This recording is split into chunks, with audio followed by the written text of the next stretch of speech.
मेरा नाम राकेश है और मैं एक ऑनलाइन अखबार के संपादक के रूप में काम करता हूँ। 3 महीने पहले मुझे अपने रिश्तेदार के गुजर जाने के बारे में पता चला। हम विशेष रूप से करीब नहीं थे, लेकिन उसने मुझे अपना एक घर वसीयत में छोड़ दिया। मैं हैरान था, लेकिन मैंने इसे बेचने के बारे में सोचा। इस प्रक्रिया को तेज करने के लिए मैंने घर के बिकने तक घर में रहने का फैसला किया। मेरी नौकरी के लिए सिर्फ एक लैपटॉप और फ़ोन की ज़रूरत है, इसलिए मैंने नए घर से काम करने का सोचा। दुर्भाग्य से मेरी पत्नी को अपनी नौकरी पर रुकना पड़ा और मुझे अकेले आना पड़ा। मुझे उम्मीद थी कि यह 1 हफ्ते में बिक जाएगा, लेकिन मैंने जितना सोचा था उससे ज़्यादा समय लग रहा था। मैंने देखा कि उस घर में अजीब चीज़ें होने लगी थीं। चीज़ें अपने आप एक जगह से दूसरी जगह जा रही थीं और मुझे घर में कई साए दिखाई दे रहे थे। मुझे लगा कि यह तनाव और अकेलेपन से हो रहा है। इससे पहले कि मैं पूरी तरह से अपना दिमाग खो देता, मेरे पड़ोस में एक बुजुर्ग महिला एक कुत्ते के साथ आई। उन्होंने बताया कि यह मेरे रिश्तेदार का कुत्ता था और वह इसकी देखभाल कर रही थी। उस कुत्ते का नाम मैक्स था। हैरानी की बात तो यह है कि कुत्ते को भी लगा कि घर में कुछ गड़बड़ है। मैक्स हमेशा मेरे पास रहता था और कभी घर की दूसरी मंजिल पर नहीं जाता था। यह उस समय मेरे साथ अच्छा था, क्योंकि उस पर नज़र रखना आसान था। फिर एक दिन मैक्स गायब हो गया।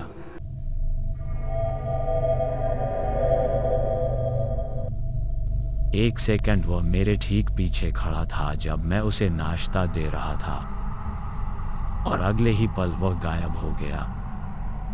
मैंने किचन, लिविंग रूम और बेडरूम समेत पूरे घर में उसकी तलाश की, लेकिन वह नहीं मिला।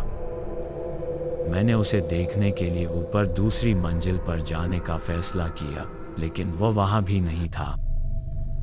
मुझे लगा कि शायद वह बाहर भाग गया है, लेकिन दरवाजा भी बंद था। फिर भी मैंने उसे पड़ोस में 1 घंटे तक खोजने की कोशिश की, लेकिन वह नहीं मिला। थक कर मैं घर लौट रहा था और जब मैंने सामने का दरवाजा खोला तो देखा कि मैक्स किचन से ही मेरी तरफ आ रहा है। मेरे लिए ये बहुत अजीब था। मैंने उस रात मैक्स को अपने साथ बिस्तर पर सोने दिया। मैंने बहुत काम करना शुरू कर दिया और जल्द ही इस घर की सभी अजीब चीज़ों को भूल गया। मेरे बॉस ने किए गए सभी कामों के लिए मेरी सराहना की, लेकिन काम के कारण मेरा स्वास्थ्य खराब होने लगा। मैं कभी कभी खाना और सोना भी भूल जाता था। और अचानक एक दिन फिर कुछ अजीब हुआ। मैक्स मेरे पीछे रो रहा था क्योंकि मैं अपने काम में डूबा हुआ था। अचानक हम दोनों ने दूसरी मंजिल पर किसी के दरवाजे पर दस्तक देने की आवाज़ सुनी।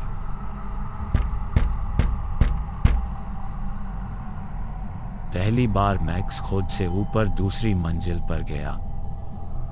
मैंने पुलिस वालों को बुलाने की सोची, लेकिन इस छोटी सी बात की वजह से मुझे उन्हें बुलाना बेवकूफ़ी लग रही थी। मुझे शक होने लगा कि मैंने कुछ सुना है या यह मेरी कल्पना है। मैंने हिम्मत जुटाई और ऊपर की ओर दूसरी मंजिल पर जाना शुरू कर दिया। ऊपर अंधेरा था, लेकिन नीचे की खिड़कियों से चांद की रोशनी आ रही थी। मैंने देखा मैक्स बाथरूम के सामने खड़ा था और दरवाज़ा खुला हुआ था। जब मैं आखिरी बार मैक्स की तलाश में यहाँ आया था तो मैंने जानबूझकर हर दरवाज़ा बंद कर दिया था, लेकिन यह दरवाज़ा अब खुला हुआ था।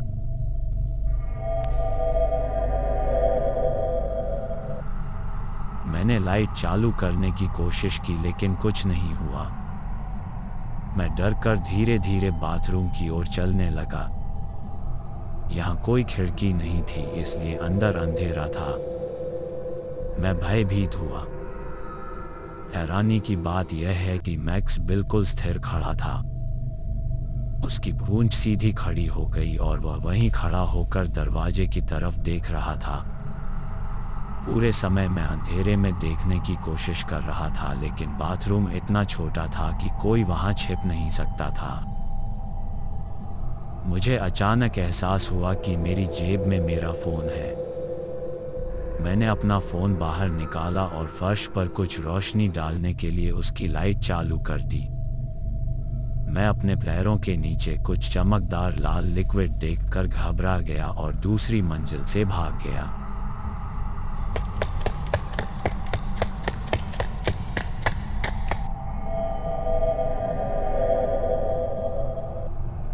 मैक्स ने भी मेरा पीछा किया और नीचे की ओर भागा। इस बार मैंने तुरंत पुलिस को फ़ोन किया और कुछ ही मिनटों में 2 पुलिस अधिकारी आ गए। उन्होंने अच्छी तरह से जांच की, लेकिन देखा कि ऊपर कुछ भी अजीब नहीं था। लाइट ठीक काम कर रही थी, लेकिन पानी के पाइप में कुछ खराबी थी, जिसके कारण फर्श पर जंग लगा पानी था। मैं फिर से दूसरी मंजिल पर चढ़ गया और बाथरूम में जंग लगा पानी देखा। दोनों पुलिस वाले खूब हंसे, लेकिन फिर भी मेरे डर को समझ रहे थे। उन्होंने मुझे एक अच्छे प्लम्बर का फ़ोन नंबर भी दिया, लेकिन पानी में गिरने के बाद मेरा सेल फ़ोन ख़राब हो गया था। मैंने उन्हें धन्यवाद दिया और प्लम्बर को सुबह सबसे पहले बुलाने का वादा किया। मैं थक गया था, लेकिन फिर भी इस घटना के कारण उस रात सो नहीं सका। मैंने अपने तनाव के बारे में कुछ करने का फैसला किया और उसी सुबह अपने बॉस से बात की। उन्होंने मुझे आराम के लिए 1 हफ्ते की छुट्टी दे दी।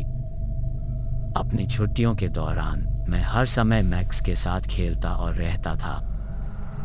मुझे एहसास हुआ कि मैंने अभी भी प्लम्बर को नहीं बुलाया था, क्योंकि मैं दूसरी मंजिल पर जाने से बच रहा था। प्लम्बर को बुलाने से पहले मैं यह देखने के लिए ऊपर गया कि क्या स्थिति और ख़राब हुई है या नहीं। और जैसे ही मैं दूसरी मंजिल पर पहुंचा, मैंने तुरंत दीवार पर लाल रंग से लिखा एक संदेश देखा। वह संदेश था, क्या तुम अपना दिमाग खो रहे हो?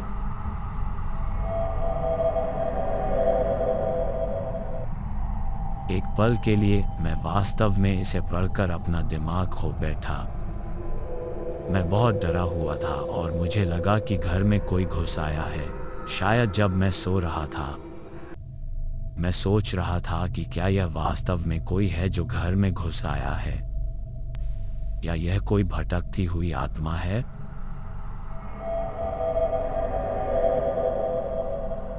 बाकी की कहानी अगले भाग में। मुझे उम्मीद है कि आपको इस कहानी का पहला भाग पसंद आया होगा। इस भूतिया घर में राकेश के साथ आगे क्या हुआ, यह जानने के लिए इस चैनल को सब्सक्राइब करें, ताकि आप इस कहानी के भाग 2 का आनंद उठा सकें। मिलते हैं इस कहानी के दूसरे भाग में।